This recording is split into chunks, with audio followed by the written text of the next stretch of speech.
Hall of Famer Phil Niekro is our guest. Phil, great to have you in Indianapolis, and please tell us when you started throwing the knuckleball. Gee, Howard, I think I was maybe 10 years old or 11. My father, who was a coal mining pitcher back in Ohio, he was throwing it, and he threw it me one day, and he laughed it, and I told him, he asked me what it was, and he told me, and we just started playing knuckleball in the backyard every day after school. When I was a freshman in high school, I went out for the varsity team. I made it, pitched 4 years of high school ball with a knuckleball. Didn't know what it was. It was just something I could get kids out in high school, and when me and my good friend John Havlicek lived right across the street, choose up sides with the bat, and we'd pick the boys and the girls, and that's how I could throw, get them out with. And then after high school, I remember losing one game in high school. Bill Mazeroski hit a home run off of me. He was in the hall. And I thought, boy, as soon as I graduate, I'm going home, sit on the front porch, and just wait for these limos to come up and scouts, and nobody came. So I went back. I pitched for the coal mining team that my father did when he was playing there, and a tryout came to Wheeling, West Virginia, which is about 8 miles across the river from where I lived in Ohio. And my dad said, I said, I'm going to go down today. He said, yeah, go ahead. I got to go to the ballpark. I got to go to the mine. And I hitchhiked a ride down there, and I did my thing with about probably 200 other kids from the High Valley. And I walked off the field.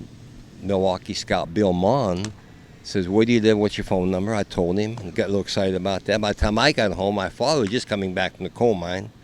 He said, Milwaukee Brave Scout wants to come out and talk to us tonight, which really got me excited.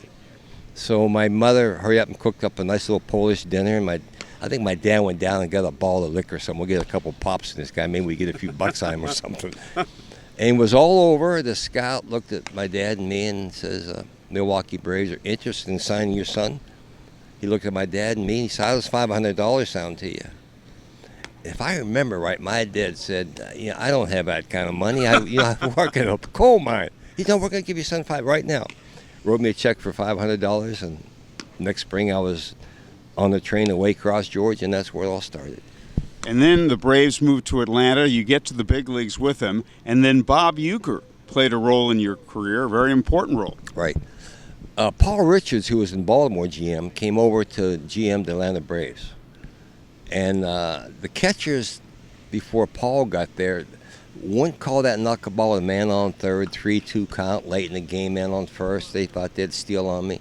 So Paul Richards traded Gene Oliver, who was trying to catch me, to the Phillies for Bob Uecker, catcher for catcher. And Bob came over and said, I'm here just to catch your knuckleball. Great defensive catcher. And he said, I'm going to call it where these other guys wouldn't call it. And that year I led the league in ERA, and he led the league in pass balls the same year. And that's kind of really got me going. So then it was just a matter of who in this organization can catch a knuckleball and call it in situations like Uecker did. Butch Weiniger caught your 300th win, the Indianapolis Indians hitting coach. Tell us about your relationship with him. Well, when I got released with the Braves in '83, I went to New York and with the Yankees, '84, '85. Rick Cerone was the catcher, but Butch was the guy I really wanted to throw to all the time. And a great catcher, great defensive catcher. And I remember we were in Toronto. We had one game left of the season. The end of my 2-year contract. Didn't know I was going to get signed. I was 46 at the time. And I remember telling Butch, and he may remember this, I'm not going to throw a knuckleball the first inning.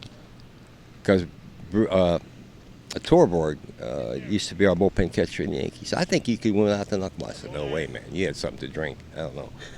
So I got him by the second inning, and the third, and the fourth, we started scoring some runs. In the fifth inning, Willie Randolph came in second base, said, Niekro, he said, what's going on? I said, what? He said, you haven't thrown a knuckleball yet. I said, I haven't. I don't think I'm going to. And he probably asked me what I was drinking, but, I can't throw a knuckleball. And I wound up the last pitch of the game when Jeff Burrows came up. I threw a knuckleball in second, but I threw one knuckleball that whole ball game. I was making pitches up. I didn't know what they were. I just thought, you done a great job catching them. What would your advice be? What would your advice be to a young ball player, someone 15, 16, 17 years old who said, hey, maybe I should throw a knuckleball? Because there are very few pitchers who do it now.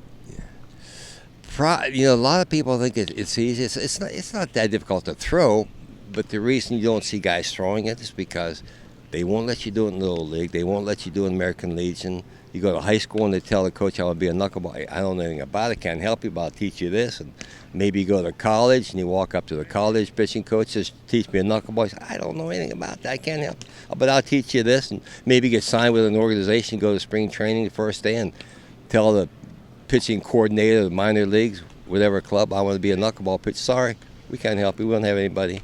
Here's what we're going to teach you. So everyone's telling you not to do it. That's not the way to get to the big league. Scouts aren't out there looking for knuckleball pitchers. They're looking for those kind of guys. But in my case, no one ever told me. I didn't play Little League. I played a couple of years American Leagues and 4 years of high school, and that's what I had. No one said I couldn't do it, so I just kept on doing it. Final question, Phil. People said high goals. When you started pitching in the big leagues, did you ever dream someday that you'd make it to the Hall of Fame?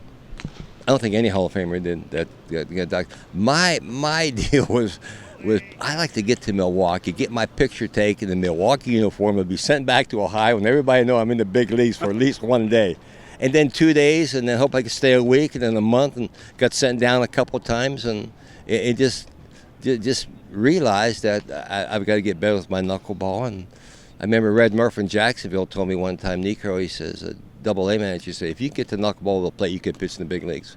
And that's what really motivated me. And from there on, it was just get this thing in. And when I was throwing it, I don't care if you know it was coming. I'll tell you it's coming. That's how much confidence I had in it. Phil, great to see you again. Thank you so much, and the very best of luck. Thank you, Howard. Nice to see you again.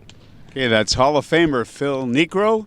This is the Indianapolis Indians Broadcast Network.